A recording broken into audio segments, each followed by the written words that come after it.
Bapa di surga, kembali kami ucap syukur buat pagi hari yang luar biasa ini Tuhan. Kami mengerti dan percaya kalau hari ini kami ada di tempat ini semua karena kasih anugerah Tuhan. Semua ini karena kasih setia Tuhan, penyertaan Tuhan. Kami bersyukur Tuhan ada di satu wadah yang luar biasa yang membentuk kami. Dan sebentar kami akan mendengar sebagian kebenaran firman-Mu. Tuhan, urapi kami semua, khusus hamba-Mu, biar apa yang keluar dari bibir lidah hamba-Mu semuanya berasal daripada Engkau saja. Urapi kami semua Tuhan, sehingga kami pulang, kami berbeda. Kami mendapatkan berkat dari kebenaran firman Tuhan. Hanya di dalam nama Tuhan Yesus kami telah berdoa ucap syukur. Haleluya, amin. Selamat pagi Bapak Saudara, orang-orang yang terbahagia di dunia. Itu saya, itu kamu, itu kita semua. Pertama-tama ucapkan terima kasih kepada Tuhan Yesus. Kalau hari ini saya dan teman-teman boleh ada di tempat ini semua karena penyertaan Tuhan yang luar biasa. Terima kasih juga ke Pak Hendra, inisiatif ketika kita ketemu di Kota Perth. Dan hari ini terjadilah kita ada di tengah-tengah Tomang chapter, salah satu chapter yang luar biasa. Ya Bapak Saudara, kalau saya ada di tempat ini semua karena anugerah Tuhan. Kalau bukan anugerah Tuhan, tempat saya mungkin sudah ada di lembah kekelaman. Saya bersyukur sekali melalui wadah ini saya berjumpa dengan Tuhan Yesus. Itulah yang mengubah hidup saya. Dan kesukaan saya adalah ketika saya lahir baru, kesukaan saya adalah memuji. Dan hal yang kedua, selalu saya rindu untuk mendapatkan kebenaran-kebenaran kekal dari firman Tuhan yang selalu saya baca, saya gumuli, saya renungkan, dan saya usub berusaha untuk melakukannya. Saya teringat tentang kisah seorang yang hebat. Alkitab di situ di dalam Injil Lukas pasal yang ke-18 mencatat ada seorang pemuda. Dia adalah seorang pemimpin dan dia seorang yang luar biasa kaya. Ketika dia berjumpa dengan Yesus, dia bertanya, "Guru, perbuatan baik apakah yang aku harus lakukan supaya aku mendapatkan kehidupan yang kekal?" Ketika itu Yesus mengatakan, "Lakukanlah semua perintah Allah." Ini orang hebat ini bisa berkata apa, Sobat? Semua sudah aku lakukan. Wow. Ketika saya baca ini orang hebat-hebat amat. Kalau hari ini mungkin ada di kota Jakarta, saya akan cari, akan temui, saya mau lihat bagaimana orang hebat ini yang bisa mengatakan semua perintah Allah sudah aku lakukan. Tapi Yesus tahu, kalau begitu juallah hartamu, bagikanlah ke orang miskin dan ikutlah aku. Maka Alkitab di situ mengatakan kecewalah orang kaya tersebut, orang hebat itu. Bandingkan Bapak Saudara dengan kita semua. Kalau orang hebat itu dibandingkan dengan saya nggak ada apa-apanya, saudara. Saya berani katakan jujur, semua perintah Allah pernah saya langgar. Aduh, ada yang bilang yes, berarti percaya, Pak. memang seperti itu. Tapi jangan Bapak Ibu Saudara pun sama seperti saya. Nggak ngaku. Atau mungkin Bapak Saudara berkata, "Oh, saya belum pernah berzina." Tapi firman Tuhan berkata, baru saja mengingini di hatimu, kamu sudah berzina. Jujur, siapa di sini yang nggak pernah nonton film BF? Ya?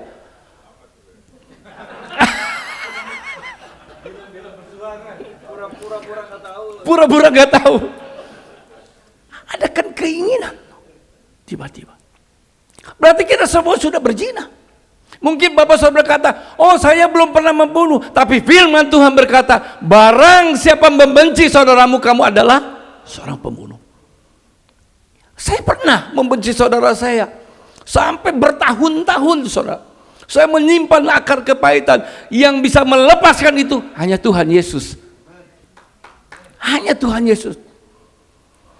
Bapak saudara, kalau hari ini saya ada, tadi saya katakan semua karena kasih anugerah Tuhan. Kalau Tuhan tidak datang di dalam kehidupan saya 22 tahun yang lalu, saya nggak akan pernah seperti ini. Dan perjumpaan dengan Tuhan Yesus itulah yang mengubah hidup saya. Hari demi hari saya dibentuk oleh kebenaran firman Tuhan. Saya teringat di dalam Roma pasal yang 12 ayat yang kedua. Berubahlah oleh pembaharuan budimu, supaya kamu mengerti mana yang kehendak Allah, yang baik, yang berkenan, dan yang sempurna. Saya dibentuk. Dibentuk di mana? Di wadah ini. Jujur, sejujur-jujur saya dibentuk di wadah ini.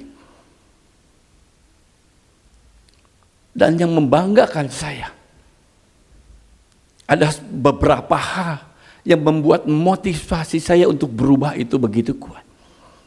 Ada orang-orang yang hidupnya menjadi teladan. Di wadah ini saya bisa melihat orang-orang yang berubah dari hari ke hari. Yang tidak pernah saya lupakan. Saya ngomong apa adanya. Pak Ardian adalah teladan buat saya. Saya tahu persis keadaan Pak Ardian. Waktu Pak Ardian datang ke kota Bandung, setelah saya 10 tahun, saya ketemu Pak Ardian, berubah, saudara. Wow, saya sampai bilang kepada istri saya, hari ini Tuhan pakai Pak Ardian dengan luar biasa, karena ada perubahan di dalam hidupnya. Banyak orang yang menjadi teladan, sehingga saya punya motivasi kuat untuk berubah. Hanya Pak Vincent yang sendiri yang gak berubah. Dari dulu sekarang sampai selama-lamanya nggak berubah. Dari dulu dia sabar, sampai hari ini pun sabar. Perubahan, saudara. Jadi perubahan itu adalah satu keharusan. Karena firman Tuhan di dalam itu juga kita dipilih untuk menjadi serupa dengan anaknya. Hari demi hari kita harus semakin serupa dengan Tuhan. Tindakan kita, ucapan kita, kasih kita semakin hari semakin seperti Tuhan Yesus. Lalu kita diubah oleh apa? Oleh firman Tuhan. Tanpa firman Tuhan, nonsen kita bisa berubah. Omong kosong, saudara. Karena firman Tuhan berkata di dalam 2 Timotius 3:16 mengatakan, segala tulisan yang diilhamkan Allah memang bermanfaat untuk mengajar, menyatakan kesalahan, memperbaiki kelakuan, dan mendidik kita di dalam kebenaran. Di wadah inilah saya dibentuk, saya dinyatakan kesalahan, diperbaiki kelakuan. Bapak saudara, sedikit kesaksian. Tadi Pak Vincent sudah bicara seseorang penjudi.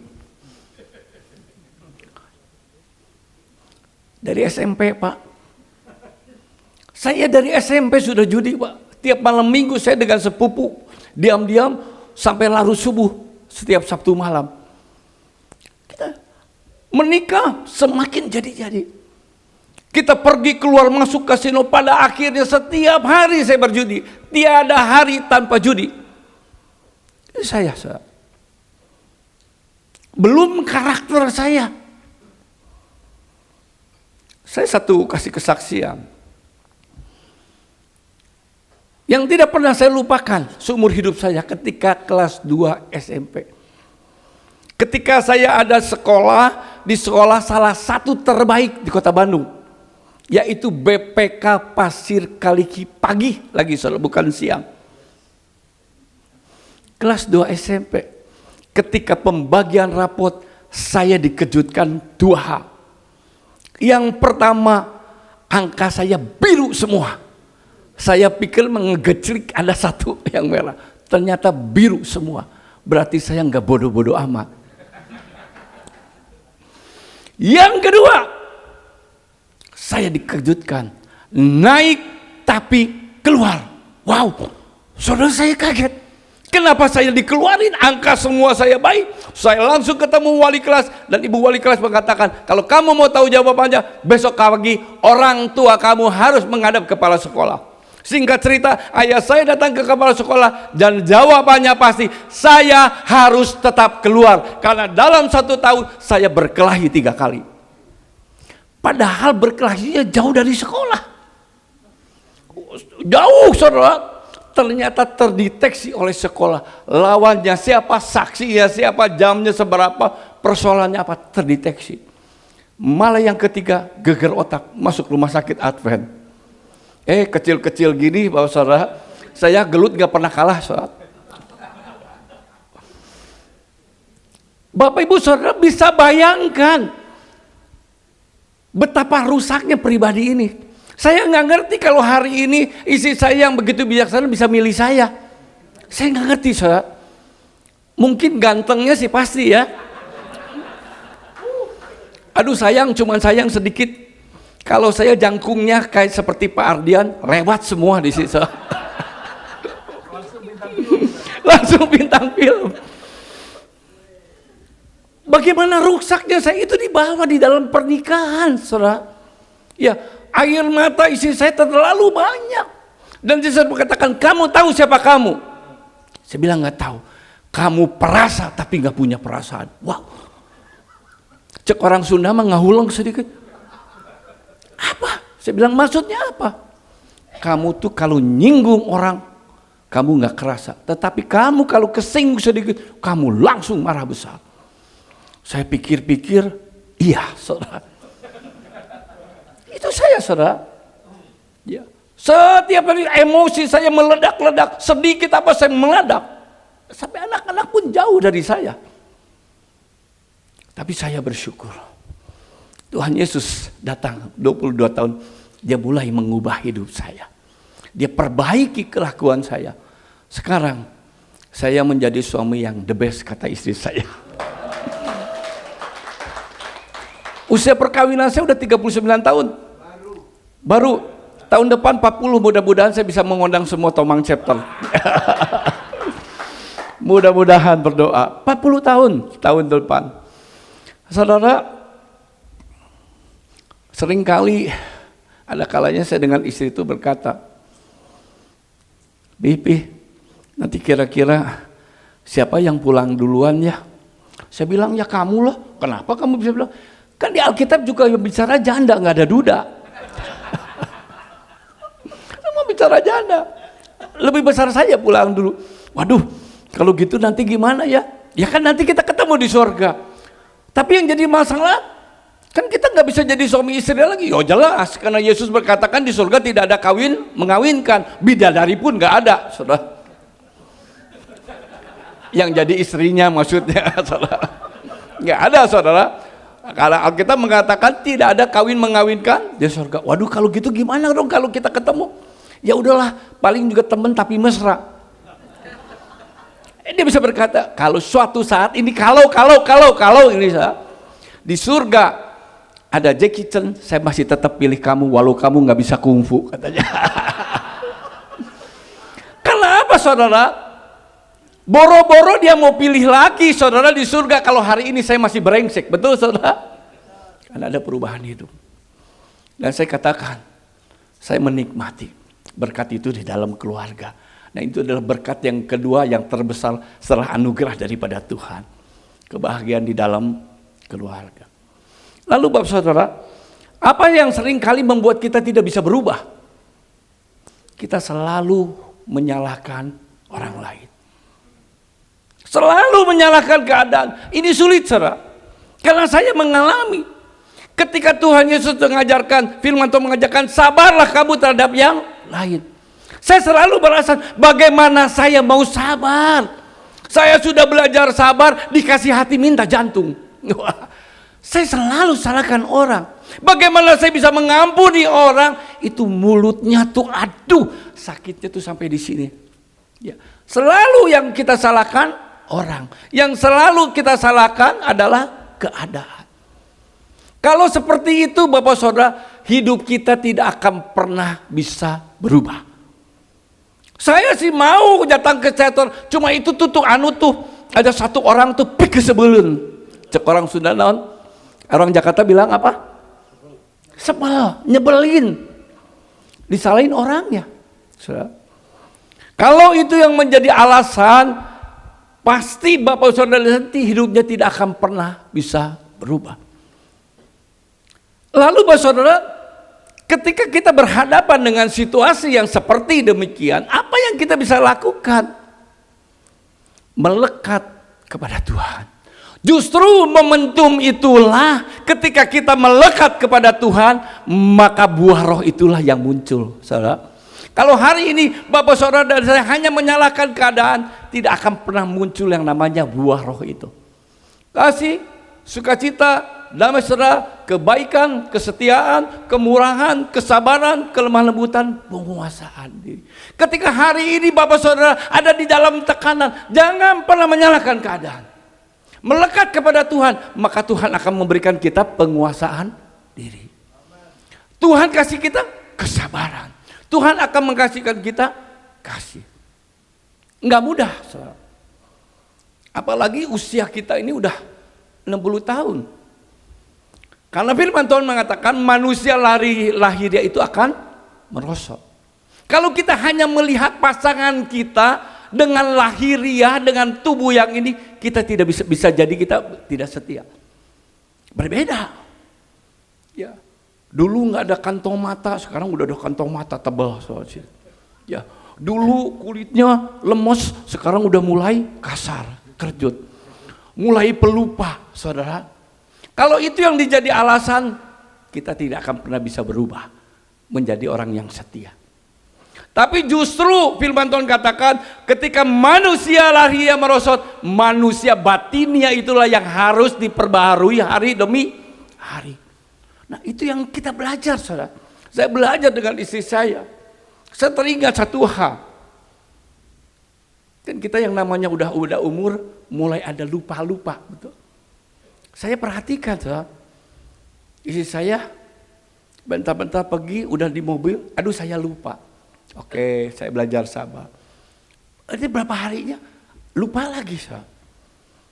Lupa lagi, saudara. Saya langsung bilang, kamu sekarang lupa. Itu kata-kata yang gak pernah lupa. Kalau kamu hanya mengingat saya tentang lupa, hari-hari ke depan juga saya akan terus jadi lupa karena umur. Apakah dengan saya lupa terus kamu marah-marah? Waduh, saudara, saya kata-kata itu yang gak pernah saya lupa. Akhirnya sekarang saya belajar. Ketika istri saya tahu di situ ada dia lupa, saya yang ngingetin, saudara. Handphone kamu mana? Di bawah enggak? Bapak. Jalan keluar, saudara, ya, jalan keluar. Sehingga apa yang menjadi kelemahan saya ditutupi. Nah, manusia lahiriah itu merosot itu pasti, saudara.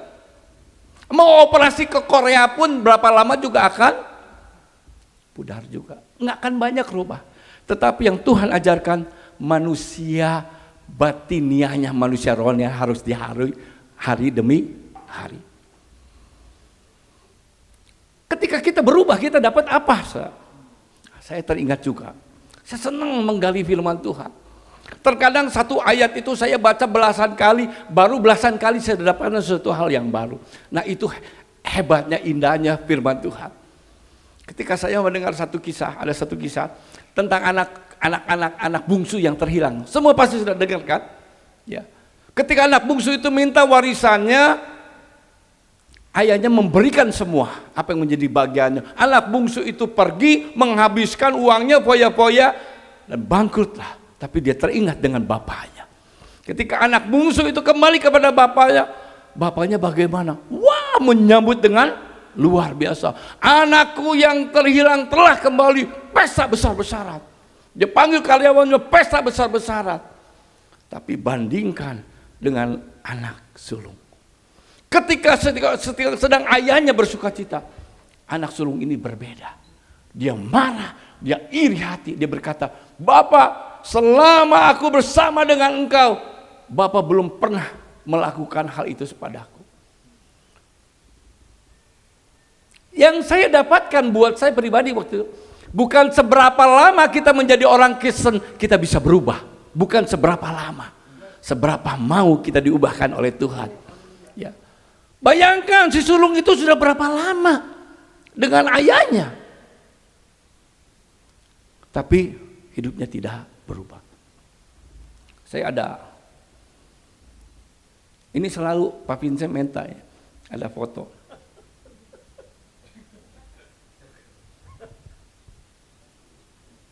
Ini idenya Pak Vincent waktu itu saya ingat di Bali. Padahal saya lagi iseng-iseng. Bapak Saudara kenal yang namanya ini? Tahu orang ini? Saya cari Saudara. Kali-kali di Jakarta di Tomang ada.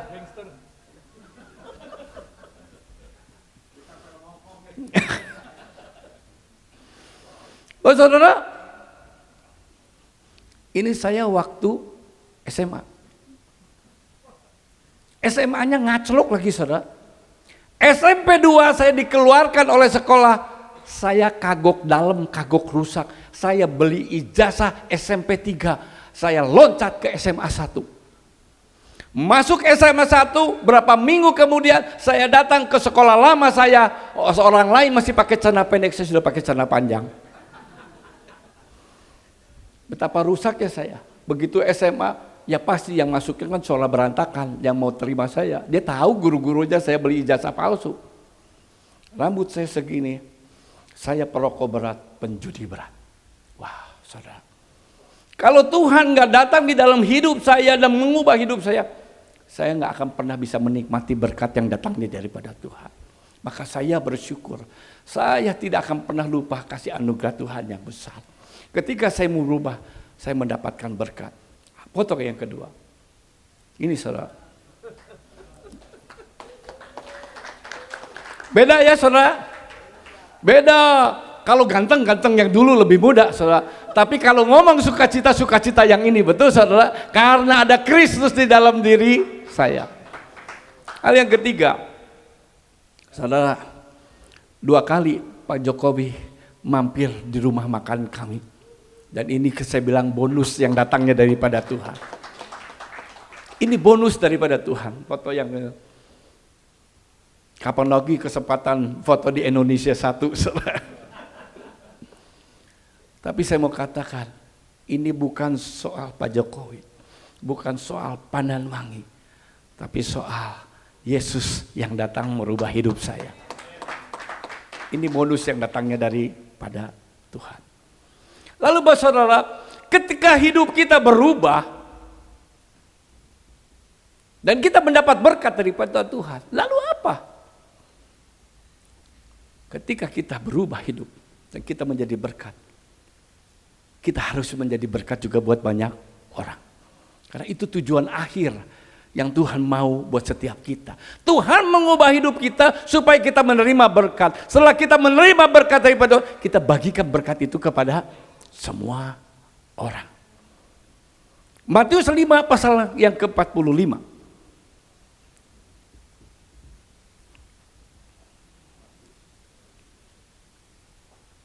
Karena dengan demikian kamu menjadi anak-anak Bapamu yang di sorga, yang menerbitkan matahari bagi orang yang jahat dan orang yang baik, dan menurunkan hujan bagi orang yang benar dan orang yang tidak benar. Ini tujuannya Tuhan. Tuhan mau Bapak Ibu Saudara menjadi mataharinya Tuhan. Tuhan mau Bapak Saudara menjadikan hujannya bagi Tuhan untuk banyak orang, menjadi berkat.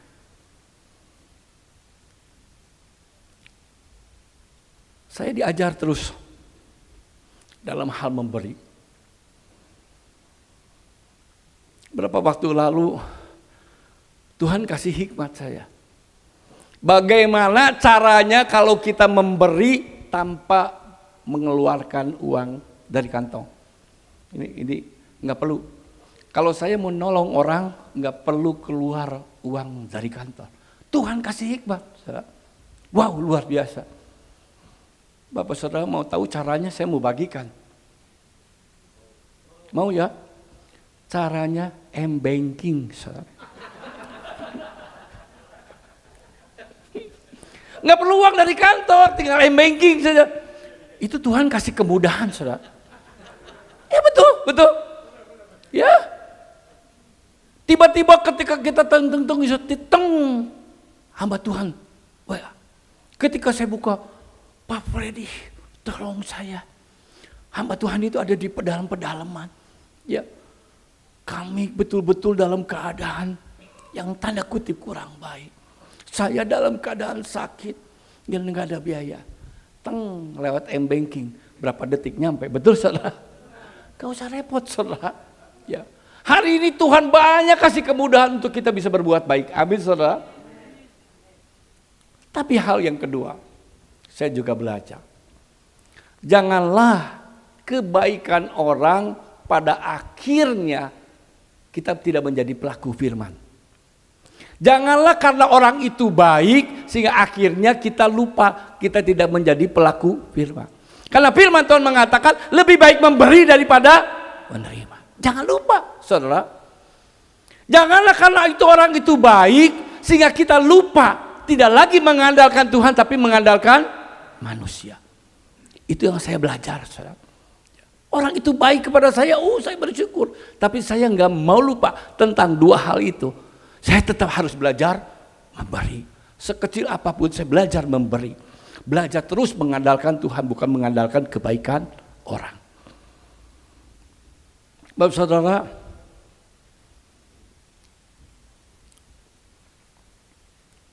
saya paling suka baca Alkitab. Dulu Kopingho, saudara. Kalau di Kopingho kita nggak dapat apa-apa. Tapi dari kebenaran firman Tuhan, itulah yang jadi berkat buat kita semua. Amin. Ketika gali kita firman Tuhan, pasti di situ kita akan dapatkan mutiara-mutiara yang kita bisa dapatkan dan kita bisa lakukan, dan itu menjadi berkat buat hidup kita semua. Firman Tuhan. Wow, dahsyat saudara. Dahsyat sekali. Hal yang kedua adalah buku. Saya paling suka baca buku-buku kisah nyata. Nggak mau kisah-kisah dongeng lagi saudara. Apalagi film Korea saudara. Banyak air mata. Pusing hidup juga banyak masalah. Juga ada masalah. Yodi tambah film Korea ikut nangis. Ikut poso. Enggak. Saya lebih suka yang hal-hal yang positif. Baca buku kisah nyata. Jadi di sini belajar tentang kasih. Ada seorang pemuda bernama Wolfgang. Dia adalah seorang pemuda di sebuah kota di Jerman. Dan pekerjaannya adalah pabrik. Dia bekerja di salah satu pabrik baja. Suatu ketika Wolfgang dijamah Tuhan. Dan hidupnya mulai berubah. Maka hari-hari siang, dia makan siang. Dia ubah dengan apa? Dengan membaca firman Tuhan. Dia baca firman Tuhan sambil makan siang. Ternyata membuat teman-teman sekelilingnya gak nyaman. Bahkan ada teman yang mengatakan, kamu sekarang seperti udah jadi orang suci. Dia tidak lagi bicara, tidak bosan ngobrol, tapi dia baca firman Tuhan. Sampai suatu ketika Wolfgang membaca di dalam Korintus tentang kasih. Kasih itu murah hati, kasih itu sabar, kasih itu tidak mementingkan diri sendiri. Ada inspirasi dari Roh Kudus. Wolfgang membuatkan satu perbuatan yang luar biasa.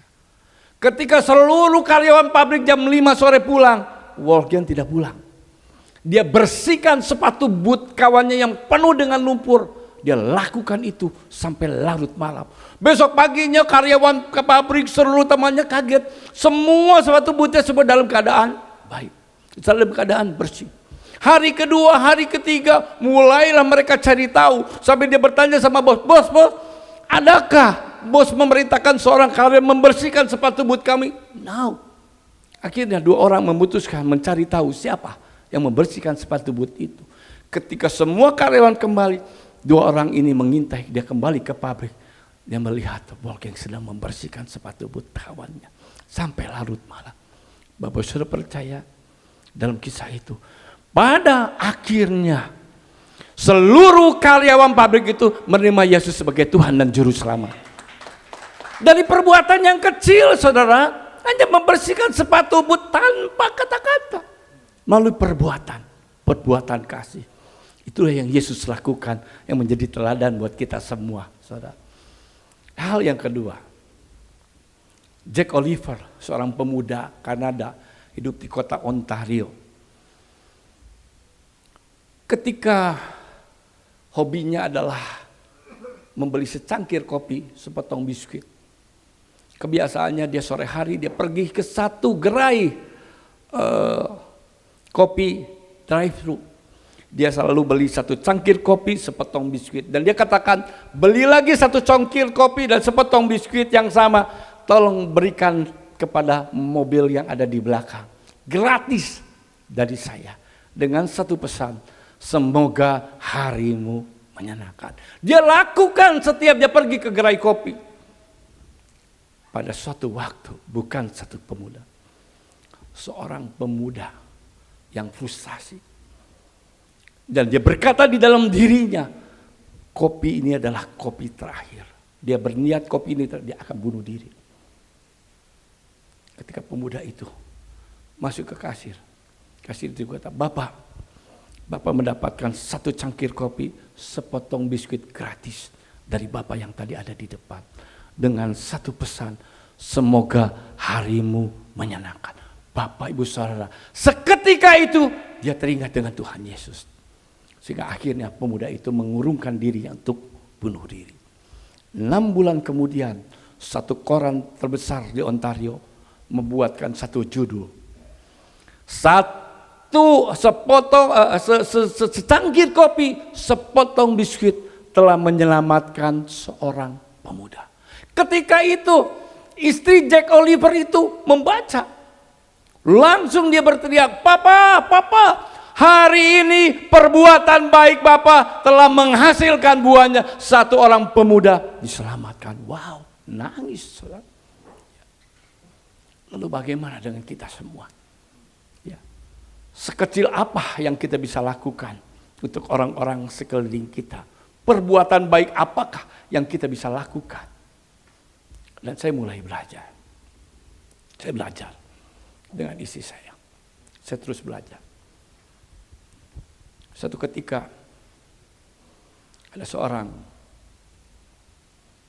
kawan dari istri saya, dia menginap kanker payudara. Singkat cerita dia operasi. Setelah itu harus menjalani kemo yang jumlahnya cukup besar. Dan orang berkata, saya nggak mampu, saya nyerah. Singkat cerita, istri saya coba kontak dengan anaknya yang baru kerja di Malaysia. Dan anaknya juga jawaban sama. Tante, saya juga baru sekolah, baru bekerja. Untuk diri sendiri pun gak cukup, susah, nyerah. Sehingga akhirnya ada kemauan hasrat dari kami. Tuhan memberikan kami hikmat.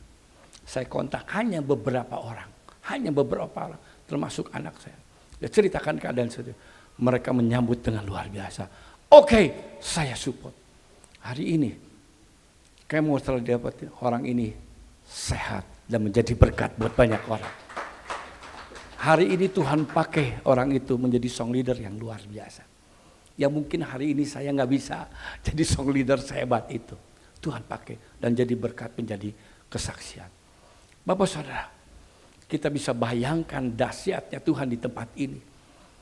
Kalau yang kita lakukan setiap hari adalah mengimpartasikan kasih Tuhan. Di mana kita berada, saudara, ya, kita impartasikan kasih Tuhan. Saya minta karena ini ada kamera, saya nggak bisa terlalu jauh ke sini. Minta Pak Gun maju ke sini, minta Pak Engkuy maju ke sini, Pak Peter, Pak David. Kan ini ada kamera, saya nggak bisa masuk terlalu jauh ke sana, takut teka film. Buat dokumentasi.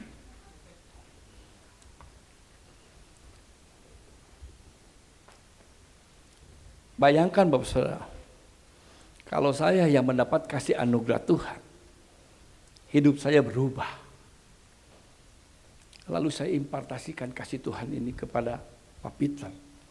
Ketika Pak Peter mendapatkan kasih anugerah Tuhan, hidupnya berubah. Pak Peter impartasikan kasih Tuhan kepada Pak David. Pak David hidupnya berubah, impartasikan kasih Tuhan. kepada Pak Gun. Pak Gun hidupnya berubah, impartasikan kasih itu kepada Pak Engkuy.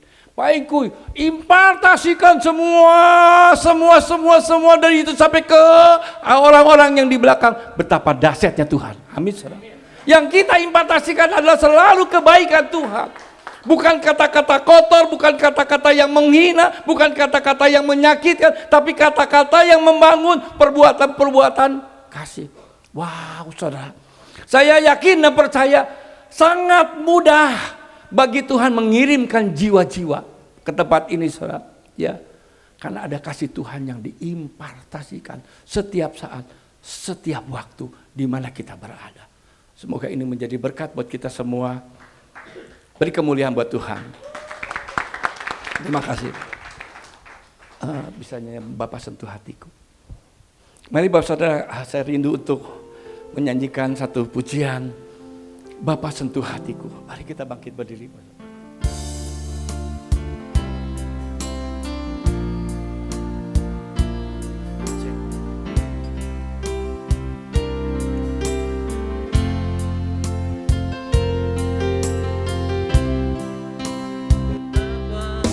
Ku mencintai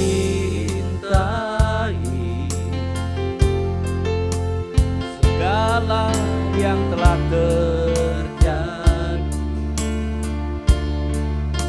tak pernah sendiri jalani hidup ini, selalu menyertai. Betapa ku menyadari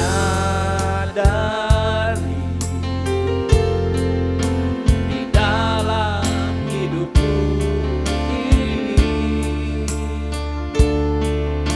Kau selalu memberi